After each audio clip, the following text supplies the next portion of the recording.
It's really easy to start a bookkeeping practice, but it is difficult to grow. In today's episode, we're going to tell you what it really takes to build a 6-figure bookkeeping practice. Welcome to the Bookkeepers Podcast, sponsored by Xero.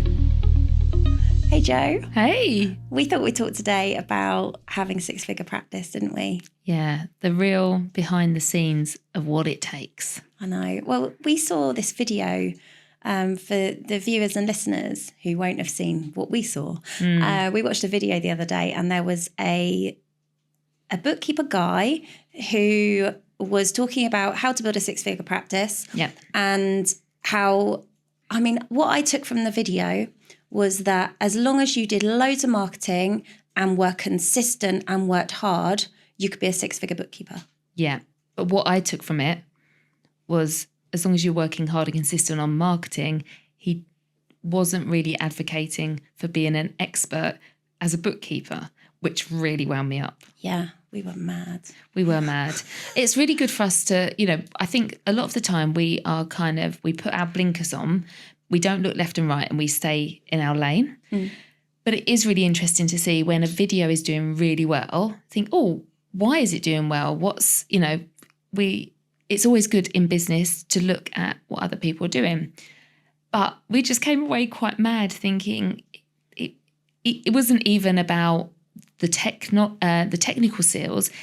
He even said, don't even get that good at the software. Yeah. Just get out there and market yourself. And we don't advocate that. No, and I think that was what you were most stressed out about. It was like, just be sort of average, as long as you kind of know some of the functionality. Yeah.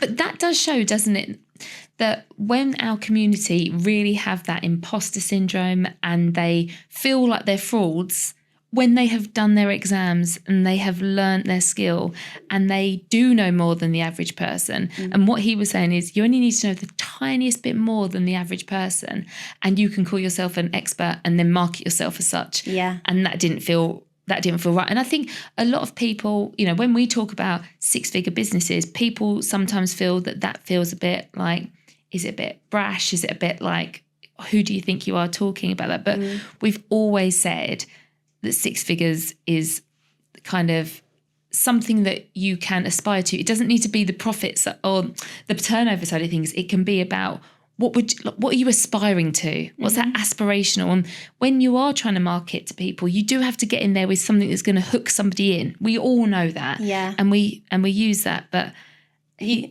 thought that video did well because it was basically saying to people, you don't actually really need to know anything particular. Yeah. And it was also like the kind of thing, we speak to so many people who are working really hard to build these businesses and they're like, I'm doing everything they say. It's not working, it doesn't work, it must be me.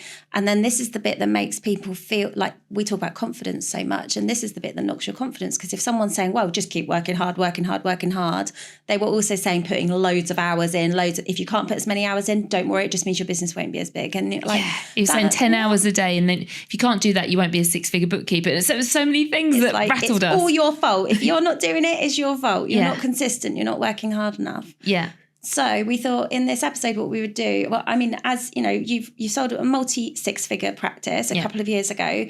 If you don't mind, Joe, what I'd really like to do is almost like quick fire you some of the questions that we're asked frequently about building a 6-figure practice, because I want to understand what, from people who've built practices, what really do you have to do? Great. Is that okay? Yes, let's do it. Okay, so tell me, do you think it's easy to start a bookkeeping business? Yes, it's easy to start if, like that gentleman, you have all the confidence in the world and you're going to get out there. There are people that want and need your services. So yes, it's easy to start. Also, it's very much unlike, a bricks and mortar business. You don't need stock. You don't need tills. You don't need staff on day one. So it is a simple business to get started with. Doesn't mean it's easy and doesn't mean it takes other things. But from a cost point of view, you can get out there pretty soon. Now, I also think that is detrimental to lots of people, because the reason when I built my 6-figure business was I started thinking it's a business and I'm going to need to invest. Whereas I think a lot of people think all I need is my brain and a laptop. Yeah. And I won't spend any other money. That's what I thought. I really thought that. And there's like this kind of, well, we go through it in the Bookkeepers Collective, but there's like a checklist where you go through, there are particular things you need. I mean, it's no secret. You need a practicing certificate, or in the UK, you need to be regulated for AML. You need to make sure you've got insurance. You need your regular like contract documents, way to work with your clients. So it's not like it's not rocket science. As long as you meet that criteria and you do the right things, protecting people's data and things like that, you can do this. It's like a workflow to get started. Yeah, but yeah, it is a simple, compared to other businesses that are out there, it is easier to get started than other businesses. Absolutely. What do you think are some of the misconceptions about running a bookkeeping practice? I think people assume that you don't have to be visible, that you can be successful and sit behind a computer and never speak to anybody or do anything. They think about the work. They forget the whole side of sales and marketing, client retention, and communication. So that's a big misconception. I do think you need to invest some money. I think people are very happy to invest money in studying and getting that practice license and getting their insurances, and then they seem to want to stop and earn all this money and not invest anymore. So I think that's a misconception. What do you mean invest in what? What is it you think they're not investing in? Themselves, personal development. I think they need to invest in software to leverage their time. I also think that you need to invest in support, regardless if that's team members or whether it's admin support or maybe an email marketing platform or whatever. There are things that you're going to, but me and you have always invested in personal development and business development and coaches, and we've always had someone else that knows other areas in our business that we don't know, and we're willing to invest in that to leverage ourselves and learn. Something that I think is important to know as well is it doesn't always mean investing money. It might be about investing time. Yes. Like the amount of, I went in WH Smith yesterday and I came home with 2 books. Yeah. Because I'm always thinking like, what don't I know? What don't I know about myself that's going to help me be better? So it might just be, I mean, YouTube has everything on it now. But that is another misconception, I think, about being a business owner. People aren't obsessed enough. Me and you, we are 24/7 thinking about our business. Now, does that mean we're not 24/7 about our kids and family? No, we do it all. But people don't see how hard we work. And I think that's a misconception. I think people think it looks easy, and therefore, and they see the product on the outside and they don't see the hours and the late nights and the Saturdays and the Sundays and the obsession. Now, I don't think you always, I think, but we have this like, we love it.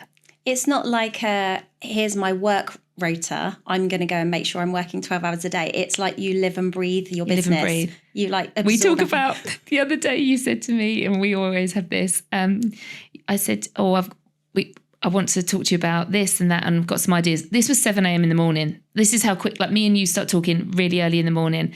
And you said, okay, I'm just going to go and speak to the shower gods. And we do that. Me and you, like literally, even while we're showering, me and you are thinking of business ideas. And then we come back and we go, this is what the shower god said. But that's how obsessed, like, it's not a bad obsession. It's that we are living and breathing our business. Yeah. Yeah. And I don't think enough people do that. Oh, so you've got to really love it. Yeah. What was it like for you when you started your practice? Let's think about, like, you've obviously started several practices. Joe Wood, Virtual FD. When you think about the sort of environment you were starting a business in, was it easy to get started? No, I'd like obviously just been made redundant. I had 4 failed, as I saw it at that point in time. I don't see that now, but at that moment in time, I had 4 failed practices behind me. But I had just had a really, really helped out business, and I had some different skills, and I was excited, petrified, just got a new house and thought I could lose this house. So motivated, really motivated. And it was a case that it was a non-negotiable that this had to succeed. And I knew I had to make this a success. And that's why I started building it in public with the 6 Figure Bookkeepers Club, because I wanted to have that accountability. I knew accountability was really important. So that's maybe something that I don't think everyone has. And that's why you need coaches and mentors around you. People see it as like, oh, like I'm spending money just to, no, they hold you accountable to things. And when you're on your own in business, you don't have that. So that's people really don't good. understand, like even my husband's just become self-employed. And I don't know how long I can keep saying that. Ollie's been self-employed for a while. Yeah. But he is still, I think it's only now that we'll have conversations about things and he'll be like, oh, okay, I get that. And I might have been talking about this for like the last 8 years, but it's only clicked because he's self-employed too. Yes. You can't see it in the same way. But don't you think as well, when you're on, like, it's like any journey or anything, or even like sometimes your kids will come back and say, oh, I heard this thing. And you're like, I've said that a million times. You need to be in the right place to hear it. Yeah. And you need to have been on a bit of a journey. And then sometimes it just lands with you differently. That's why me and you we reread books or we watch back episodes of podcasts because we're in a different, and you hear different things at different stages. Yeah, I love that. So how much money did you make in your first year, Jo? Do you remember? So when I started, I set up as sole trader because even though I had all these big dreams, I didn't actually I don't know, I don't know why. Now I look back, why didn't you go as limited? But so, but I hit the 85,000 I hit the point where I knew I was going to have to be VAT registered. Yeah. So I think it was like, I think I was around 70,000 in the first year. Nice. But I was making, so what I was focused on is hitting £8,333 and 33 pence a month. And I hit that in the first 12 months as a monthly figure. So I was like, I'm on my way to be a 6-figure bookkeeper. Nice. And for someone who's listening to this, who's thinking, I want to start my first business and I want to get to £8,333 a month, what knowledge do you think they need before they start? Do they? For me, and people, people will say different, but for me, I needed to not do it on my own. I needed to have a team. I needed to be focused on sales and marketing, and I needed to be the expert in my business to write the systems and processes so that my team would do it in the way that I wanted to do it, but it didn't need to be me always doing it. I got help early on, very part-time with admin, because I know that's not my skill set. I procrastinate over emails and things, so I needed that kind of thing set up early on. But I had a bookkeeper in my team that once I'd figured out I was the one that took the client on, figured out what maybe I did the first month, and then I passed it on. And you need to do that. Now, the other reason, and I'm if you want to be a sole practitioner, that is absolutely fine. And I love that for you. And that is, I'm not saying you need to have a team. You build the business you want to build. But for me, with my health issues over time and being a mum of 3, I could not be a lone ranger. And it meant I was able to scale faster. Now, of course, that means I had costs. Of course, I'm not saying I earned 6 figures in profit in year 1. I've never said that. But I was able to build a very profitable business with that model. Yeah. And I had support and team around me. And it meant for me, I had to manage burnout. And I knew that was on the cards. So how do I build this business without burning out? Nice. And so when did you actually hit 6 figures? Definitely in year 2. Yeah. So when you'd become a limited company, you were already on that trajectory because you knew you were at that VAT threshold anyway. Yes. Yeah. Okay, nice.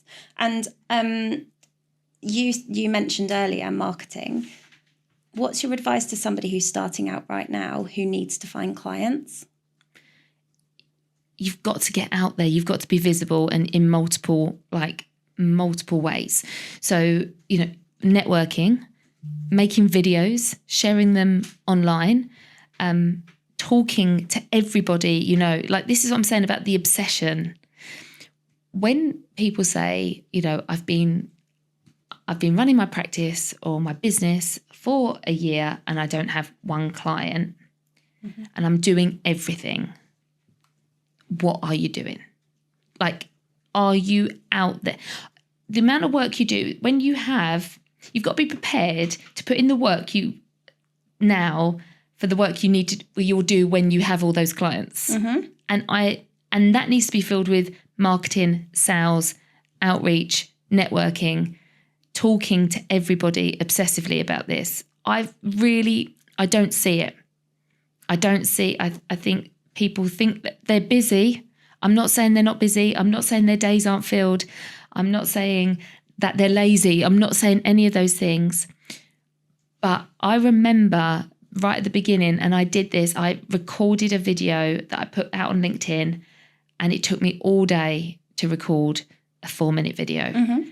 And I remember the interruptions. I remember the panic attacks. I remember the reapplying of the makeup. I remember nearly getting there and then my phone falling off of the stand. I remember nearly getting there and my mother-in-law phoning me. And I remember all of the stop-starts. And then it was like a tiny little video. Mm. But it got me some leads. And then I had some I had some Zoom calls to do. And then I went to all of my business friends and I offered them a free business audit. Mm-hmm. And they all got on sales calls. I was obsessive, like I need to fill up my diary. And if I'm not doing sales calls, then I'm doing marketing and I'm reaching out to people and I'm going to networking. I'm really worried right now because we teach people marketing. We teach bookkeepers marketing. Do you think we're teaching people the wrong thing? What do you think? What do you think that we are teaching wrong? Just what you said about how people aren't doing it. Like, what are we? I feel like the information is there, but maybe the information isn't there, or maybe the message isn't heard. I think the information is there. I think they have a lot more, especially our Bookkeepers Collective have a lot more at their fingertips to be able to do this stuff than I ever had. And I never had any like schedules and ideas and none of that. But what I did have was grit and like a bit between my teeth. And I'm like, yeah, I'm not letting go. I'm keeping my house. I think that's what's missing. And that's really hard for us to teach. Yeah. That is really hard for us to teach. And that's come from years of failure as well, and doing things wrong and messing up and being like, this is like going, I'm fighting now. I'm coming out fighting. Mm-hmm. How do you teach someone that? And some people start businesses and they want to start businesses. They want the idea of it and they love the idea of the flexibility, but maybe they haven't got that. There's food on the table, there's a roof over their head, maybe someone else in the family's got a second income and they're okay. I didn't have that. No. So it forced me, and I'm so grateful for that in lots of ways. Yeah. Did I feel grateful at the time? Absolutely not. Mm-hmm. I was like, I don't think I ever felt this is not fair. I'm not that kind of person. I'm definitely a glass half full kind of person, and I saw it as an opportunity, and I was grateful for the fact that I had a skill set, and like having bookkeeping skills and accountancy skills, we are so lucky. And I knew that there was people that needed it, and I knew how to get out of my own way, however scared I was. But it's really hard to teach that. Yeah. So what specific marketing strategies worked for you? You said you got some clients from your LinkedIn video. What else did you do? So LinkedIn was great and really simple. I started a Facebook page, business Facebook page, but I know that the algorithm on Facebook business pages, unless you're putting ads behind them, aren't great. So I would put everything on my personal page. I was very like, put everything. I knew that people knew that I was a bookkeeper because I've been doing it for a long time. And I thought I need to get out there and say, I'm looking for clients. Yeah. And I did that. But simple things as well, talking to people at the school gates, talking to people, my friends and my family, and being really clear, these are the kind of people I'm looking for if you hear of somebody like this. And then direct outreach to my friends that I knew in the online space that had businesses, and offering them that free like business audit, offering like, can I get on a call with you for free and just talk to you? And some of them actually signed up in the end, but lots of them then did a post about me. So if you've got people that are running businesses, just get have conversations and offer them this, like, can we have a chat about your business and see about where I could help and where Bookkeeper could help you. And like, it's free, it's obligation free. You don't have to do it. I just want to have a chat with you about your business and help me build confidence by having chats with bookkeepers and business owners, because I hadn't done that for a while because I'd been working in one business. And then they were going, oh, this has been really helpful. And it built my confidence. Yeah. So how do you go out there and build your confidence and have loads of conversations? What do you do if you haven't already got a business network? So you knew people in the online space. Like, what would you do if you knew nobody? Imagine if you'd moved to like a different country. Yeah. What would you do?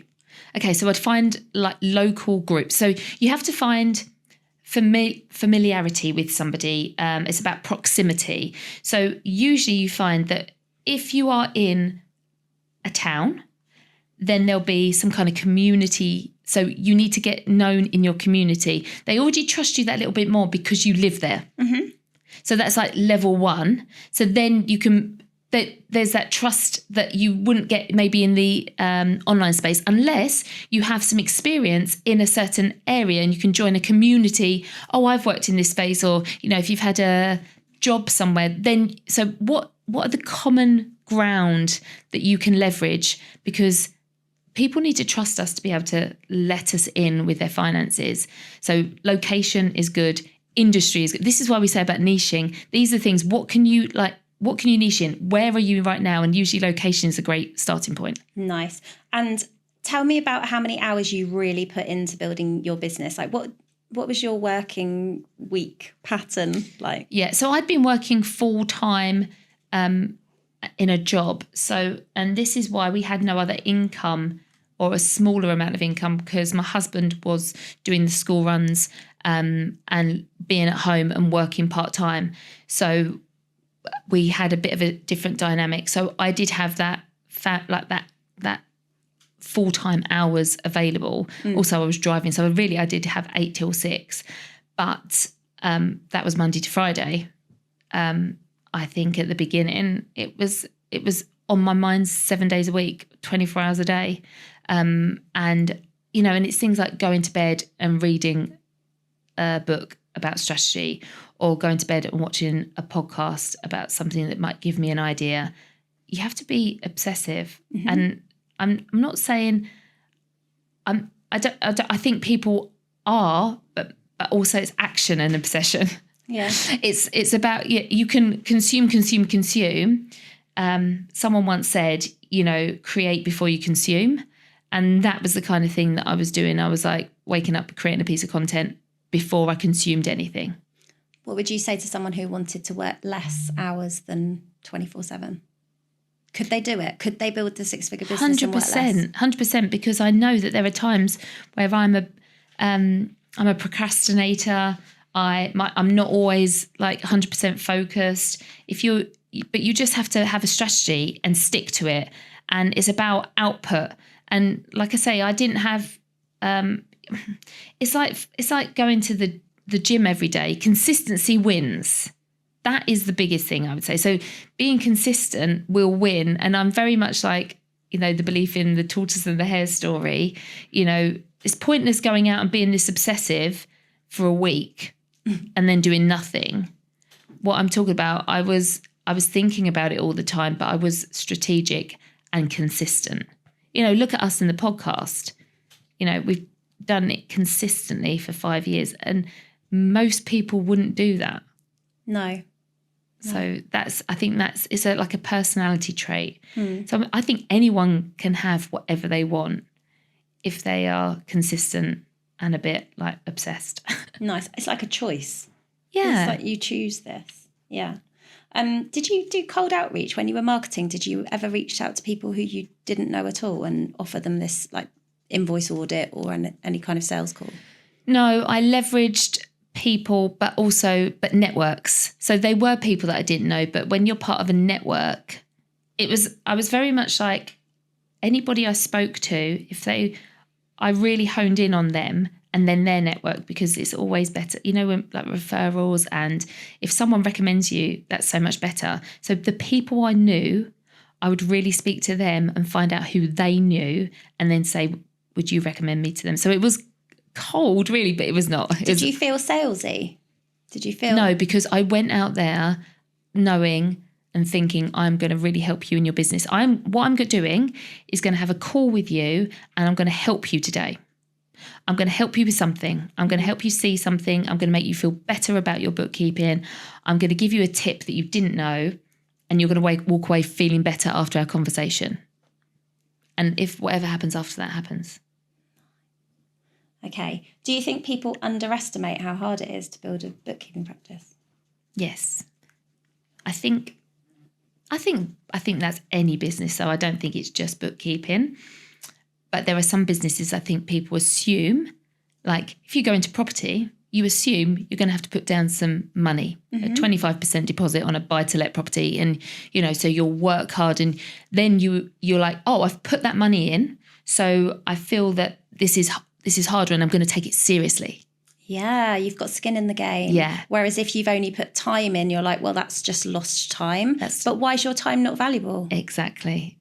So I think it is a service-based myth. But then you think of like being here, when you invest in equipment, if you're building a business around anything else where you'll have to buy equipment, people also think, I've had to invest money and there's physical things to touch. But with us, it's our brains, it's been our time, it's been our experience, and we do only really need a laptop. Yeah. So we kind of like, oh, well, if it doesn't work out, it was only my 4 years of training and learning. And I've still got a laptop.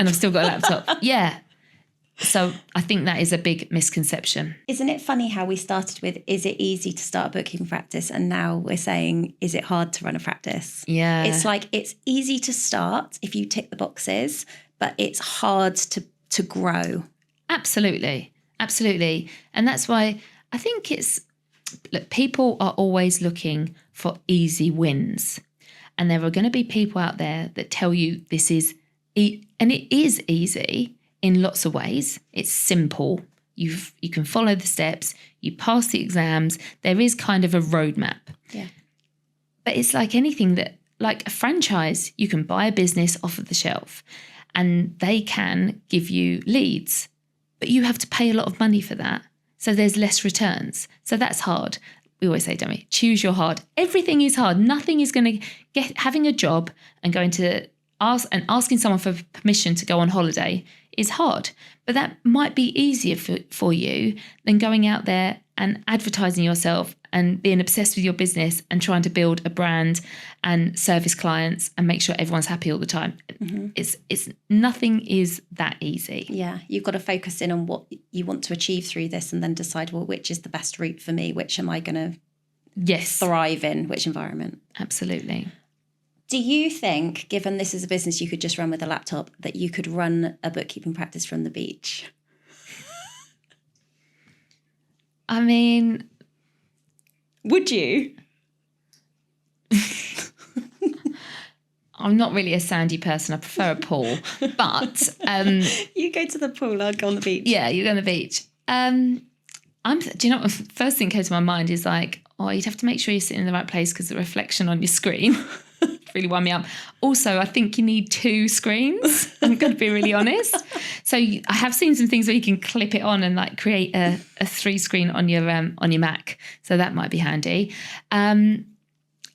Look, I think you could, like, there are people that are building brands like from fire trucks and from the sea and from like, you can run this business however you want to run it.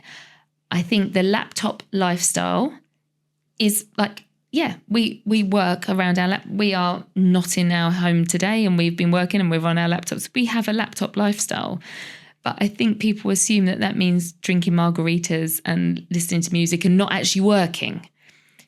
People can build businesses from Bali and Thailand and have a beautiful life, but they're still working really hard. So, yeah, I believe you can. But I also think that you need to be realistic. What I also think is you can build a business that maybe you have to work really hard at the beginning and not be on the beach. and you can build a business that you work your way out of, and you be the true CEO, and you can go on, 3 weeks of holiday and not have to really touch the business much. Yes, I believe you can do that. And that's what we'd like for all of our bookkeepers. 100%. And that's about systems. Yes. That's a misconception. Like you're going to be doing all the work yourself, or, actually you're going to have to put really good systems in so the work is done. Yeah. And if you do that, your role changes. You're not a bookkeeper anymore. Exactly. All right, final question. How can you stay motivated when you're not getting immediate results? So think about that person who said, I've been doing this for a year. I've not got any clients. Like, how do you keep motivated? Firstly, the first lesson there is have a real audit on yourself. That self-reflection. Like, are you blaming the economy? Are you blaming the cost of software? Who are you blaming for this? Start blaming yourself and be really self-critical and go, what have I actually physically done? And does that equate to the results I'm expecting to have achieved by now? So self-reflection, kindness as well, but honesty with yourself is really, really important. And I think that has made me a better business owner. Every time I'm not seeing the result, the first place I look at is me rather than blaming someone else.